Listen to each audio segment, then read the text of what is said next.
We're turning now to breaking news we're getting from Iraq. We've been hearing reports of drones and a rocket attack on the al-Asad airbase that hosts US and other international forces in western Iraq. According to the Reuters news agency, multiple blasts were heard inside the base. As we've been saying, al-Asad is located in the western Anbar province. Let's bring in Patty Culhane. She has more for us now from Washington, D.C. Patty, this is obviously a fast-developing story. What more details do we have now? Well, we know that we're waiting to hear from the Pentagon. The briefing was supposed to start, it's just usually a regular briefing, about 45 minutes ago, and then pushed it back 15 minutes, pushed it back another half an hour. It should be starting any moment. Of course, we'll hopefully get more information from there. But this is exactly what the U.S. has been concerned about. It has about 2,500 troops in Iraq, scattered around the country. Patty, I'm so sorry to interrupt you.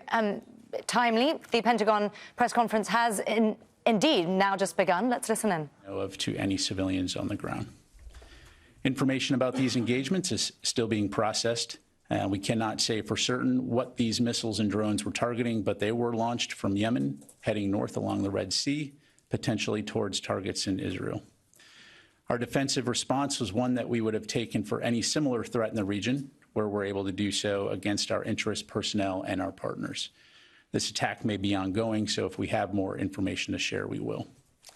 But again, as the Secretary has made clear, we have the capability to defend our broader interests in the region and to deter regional escalation and broader expansion of the conflict that began with Hamas's attack on Israeli civilians on October 7th.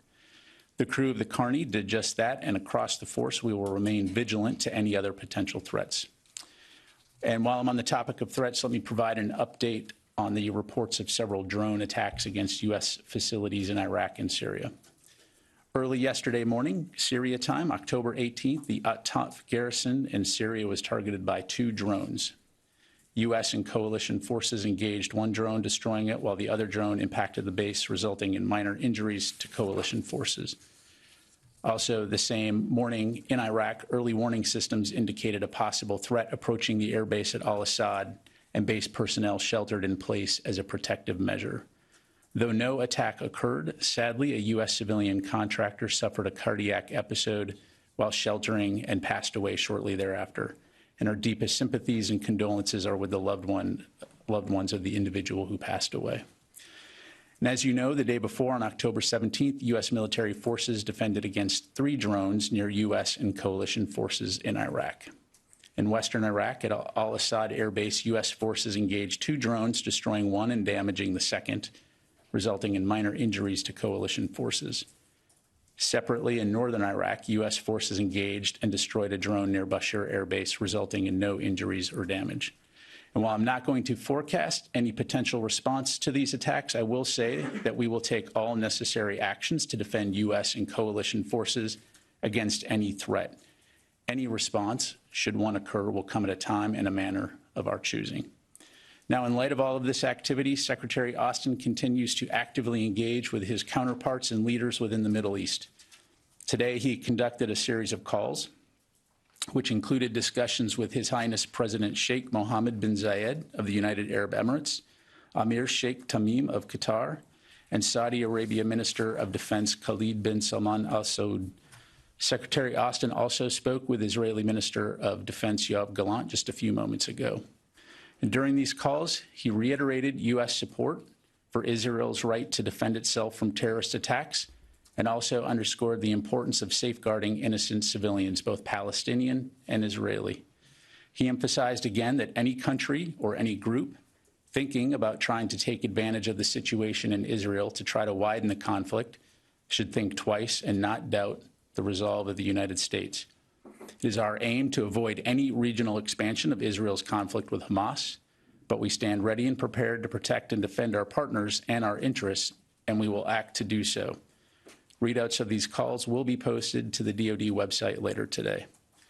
And with respect to U.S. support to Israel, the first shipments of military aid, including munitions, began arriving in Israel last week and continue to arrive on a near-daily basis.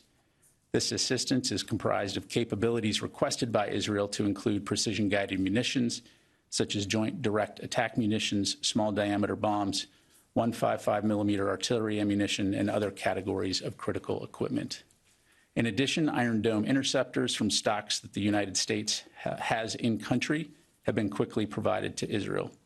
And in the days ahead, we'll be flowing additional Iron Dome interceptors so that Israel has the capabilities they need to sustain their Iron Dome defense systems and protect their citizens and cities from rocket attacks. We will leverage several avenues available to us to include our stocks and industry channels that reinforce the United States' unwavering and ironclad support for both the Israeli Defense Forces and the Israeli people. As always, the Department of Defense will continue to support, plan, and undertake these critical missions professionally and with the inherent right to protect our force. And with that, I will be happy to take your questions. We'll start with AP Tarkat.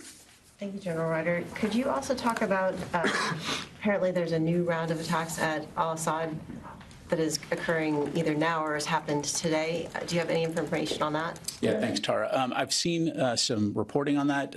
I don't have any details to provide right now, but certainly as more information becomes available, we'll pass that along. And then more generally, as this violence has upticked since the hospital bombing, what protection measures are you taking, particularly like for the forces in Entente, where there's been so much activity over the years as fighters have tried to move weapons and people toward Hezbollah? Yeah, certainly we take force protection extremely seriously, and we will continue to do so. I'm not going to get into specific force protection measures other than, again, when we have forces in harm's way, we're going to look at all possible efforts to ensure that they remain safe and are able to stay focused on their mission. So this is something that we'll continue to monitor, but again, we are going to take force protection very seriously. But can you say, like, you've strengthened or taken additional force protection measures, and are you seeing more activity, more drone activity, like in the last couple of days than you have, for the last few months? We are certainly taking appropriate force protection measures to ensure the safety of our troops. Again, I'm not going to get into specifics. Clearly, this is an uptick in terms of the types of drone activity we've seen in Iraq and Syria. But again, yeah, I'll just leave it at that. Thank you. Well, you've been listening there to a press conference from the Pentagon confirming that a U.S. warship shot down 3 missiles and drones in the northern Red Sea. Brigadier General Pat Ryder, the Pentagon's press secretary who's been speaking, also described incidents that have recently taken place in Iraq and Syria, but gave no further details on the al-Asad attacks that were reported just in the last hour or so. Let's now go back to Patty Culhane in Washington, D.C. Patty, he mentioned an uptick in drone activity. And I know the Pentagon is also saying that the Secretary of Defense has been engaging with Gulf leaders. How real are the threats of, well, fears of escalation?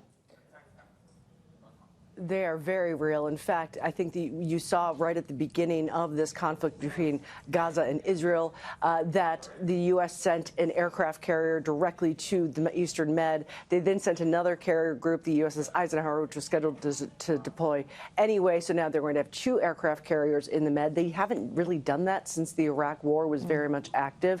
So it is, and they're also sending a command and control ship that's normally based in Italy to be in that general region. So that is how the U.S. projects force with aircraft carriers. Now, I found it very notable that he's not talking about what we're hearing is happening currently in Iraq, no mention of it.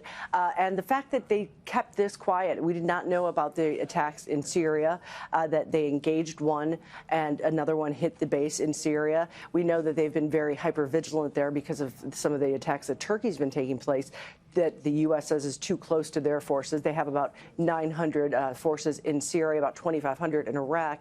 And we did know that the 2 different bases in Iraq yesterday were hit by drones, and he's obviously just confirming that. But this is the concern. The U.S. does not want to be dragged into a wider war, and it is something that the American people would very much not want, and Joe Biden very much wants to be president again. So they're trying to strike this balance, project strength, hope it deters, because I think it's pretty clear that this is not something that the U.S. wants to engage in, but at the same time offering a full-throated support of Israel. So the U.S. President Joe Biden is giving a primetime speech tonight to lay out why he thinks it's important to give aid to Ukraine and Israel. It'll be interesting to see if these attacks work his way into his speech, because this is something that, again, the American people do not, after the horrors of Afghanistan and Iraq, they do not want to see the U.S. dragged into another conflict.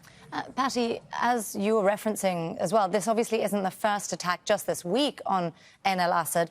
Can you give us a sense of how critical a base it is for U.S. operations? And do we have any sense of who might want to target it? Obviously, the fear is that it's Iran-backed militias. That's obviously going to be the fear, because what's the concern? A U.S.-Iranian war. And so they're probably looking at that. They're not pointing the finger here in the U.S. at that just yet. I know our correspondent in Baghdad said that some Iranian-backed groups had claimed responsibility. It is a very important base. There are, again, 2,500 troops, U.S. troops in Iraq. They are scattered across the country. And of course, there's a very long history at that air base. But the fact that they are saying that one of the drones was able to get in Syria and caused some injuries, that's unusual. Usually when American troops are injured, they give a little bit more detail than that. So it's very clear that the Pentagon is trying to limit the communication of this. They will not want to alarm the American public, because a recent poll I read said 8 in 10 Americans are very much worried that this is going to lead to a broader conflict. And so Americans are paying attention to this. So I think that could explain why you're hearing so few details, so many late details from the Pentagon. Very interesting dynamics. Patty Culhane there with the latest for us from Washington, D.C. Thank you so much, Patty.